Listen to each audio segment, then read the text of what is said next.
তারপর সকালবেলা ঘুম থেকে উঠে দেখি সারদা মায়ের একটা যাত্রা বেরিয়েছিল। তারপর আমি সারাদিন ল্যাথিয়ে কাটিয়েছিলাম, দুপুরবেলা পানাস মাছ খেলাম, চর্বিতে পুরো ভর্তি মাছটা, উফ। তারপরে আমি চলে গেলাম মেলায়। এই দেখো মা আর আমি সেজে গুজে একদম পুরো টিপটায় বেরিয়ে পড়েছে, কারণ আজকে হচ্ছে অনন্যা চক্রবর্তীর শো আছে বলে কথা।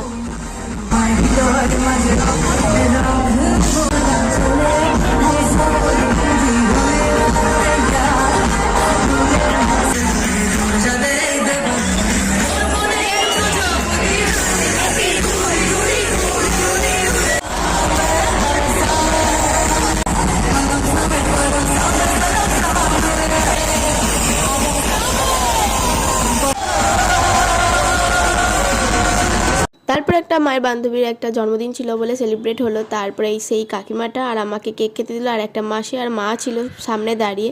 তারপরে কেকে বলো তো, এই দেখো এটা হচ্ছে বিক্রম ভাই আর এটা প্রলয়, এদিক ওদিক সব লাফি বেড়াচ্ছিল, আর আমাকে